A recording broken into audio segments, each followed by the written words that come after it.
Hello fashion aspirant, this is Shekhar Saxena from design gateway. आज fashion design की पहली class में मैं आपको बेसिक्स ऑफ फैशन के बारे में बताऊंगा। बेसिक्स ऑफ फैशन, जिसको हम फैशन की लैंग्वेज में फंडामेंटल्स ऑफ फैशन बोलते हैं।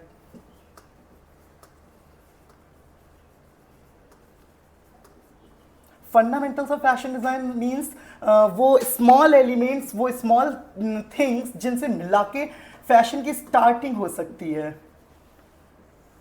तो सबसे पहले मैं आपको बताता हूं कौन कौन से एलिमेंट्स होते हैं।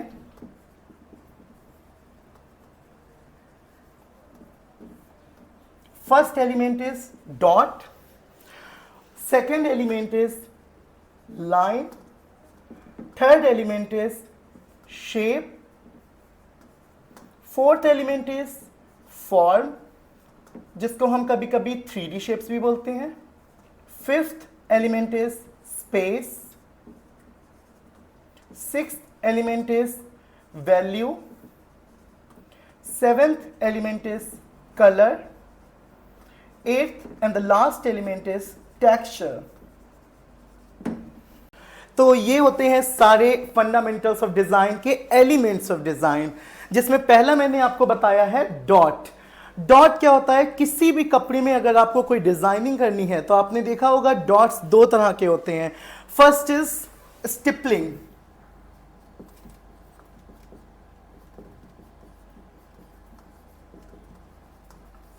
स्टिपलिंग डॉट क्या होता है? जब हम अपने ऑब्जेक्ट को पकड़ते हैं और बस एक डॉट लगा देते हैं, दैट इज कॉल्ड स्टिपलिंग। उसके बाद दूसरा डॉट होता है पोल्का डॉट।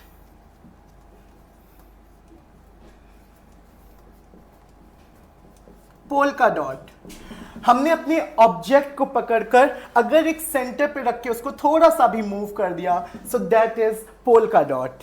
पोल्का डॉट इतना बड़ा भी हो सकता है, पोल्का डॉट इतना बड़ा भी हो सकता है, और इससे और ज्यादा बड़ा भी हो सकता है।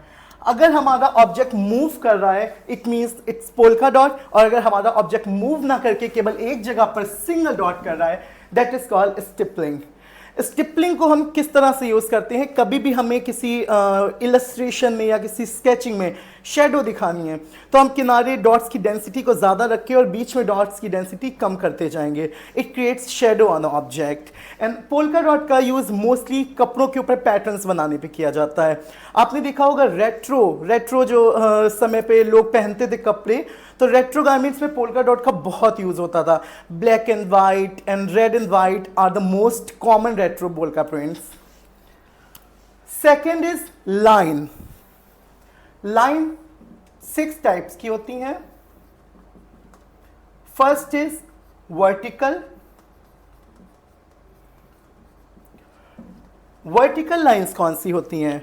वर्टिकल लाइंस मींस सीधे जो अपवर्ड होती हैं, those lines are called vertical. अगर किसी भी कपड़ों पे अपवर्ड लाइंस पड़ी हुई हैं, those are called vertical lines.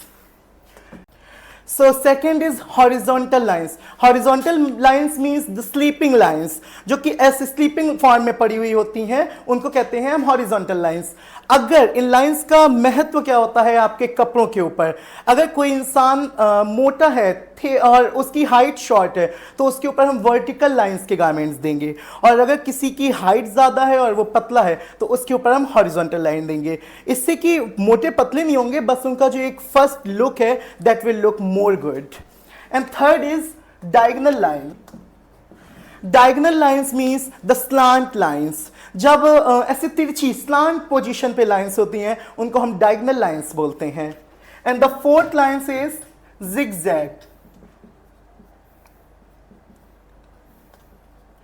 Zigzag means इस तरह से जो जिगजैग फॉर्म में बनाई जाती हैं, those are called zigzag lines. उसके बाद स्पाइरल।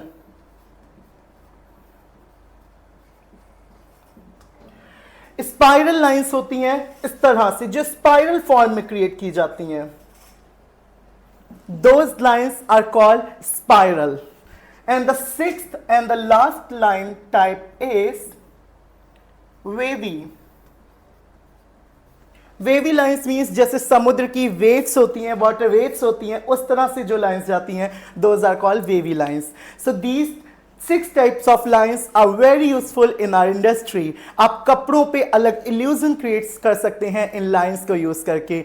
आपको किसी को और ज्यादा अपीलिंग बनाना है, और ज्यादा प्रेजेंटेबल बनाना है, तो आप इन लाइंस का यूज अपने कपड़ों पे डेफिनेटली कर सकते हैं।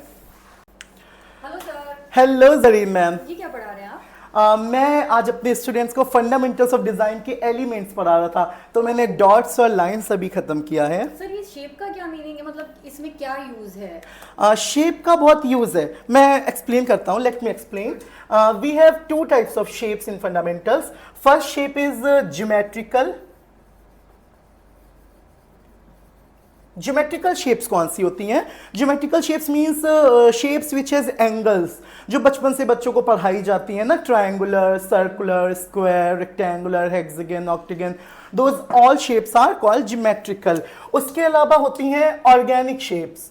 ऑर्गेनिक शेप्स कौन सी होती हैं? जो शेप्स ज्योमेट्रिक नहीं है, दोज आर ऑर्गेनिक, जो भी नेचर से इंस्पायर्ड है। फॉर एग्जांपल एक लीफ की शेप हो गई, एक कोई भी रैंडम शेप हो गई। फॉर एग्जांपल मैंने ऐसे एक रैंडम शेप बना दी, this shape is organic because इसमें कहीं भी एंगल्स नहीं है, कोई भी डिफाइंड ज्योमेट्रिक शेप्स नहीं है। अच्छा, इसका ड्रेसेस से क्या इंटरडक्ट है, क्या मतलब इसमें? अकॉर्डिंग टू मी, अगर किसी को बहुत ज़्यादा प्रोफेशनल दिखाना है, बहुत ज़्यादा पंक्चुअल, बहुत फॉर्मल लुक देना है, तो हमें अपने कपड़ों पे ज्योमेट्रिकल शेप्स देनी चाहिए, बिकॉज ज्योमेट्रिकल शेप्स बहुत ज़्यादा ऑर्गेनाइज्ड दिखाती हैं हमारे कपड़ों को।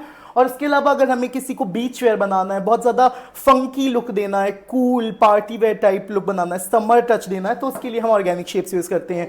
जैसे फ्लोरल प्रिंट्स आपने देखा होगा, आप भी तो कपड़ों पे ये पहने हुए हैं ना, ये ऑर्गेनिक शेप है।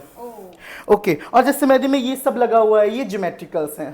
तो दीज आर द डिफरेंस होता है कि आपको ज्योमेट्रिकल ऑर्गेनिक अलग अलग लुक दे सकती हैं अपने कपड़ों में। एग्जैक्टली यही सब चीजें हैं जो कि हम वेयर करते हैं डेली बेसिस में भी और पार्टी में भी और किसी भी फंक्शन में, बट हमको इसका मीनिंग नहीं पता है। और fashion industry is this ma'am, क्योंकि लोगों को पहनना तो बचपन से अच्छा लगता है कि हम अच्छा पहने, पर एक जो पंक्चुअलिटी होती है, जो अप्रोप्रिएट थिंग्स होती हैं, वो आपको फैशन डिजाइन करने के बाद ही पता चलती हैं कि आपको उसका सही यूज कहाँ पे करना है अपनी चीज़ों का।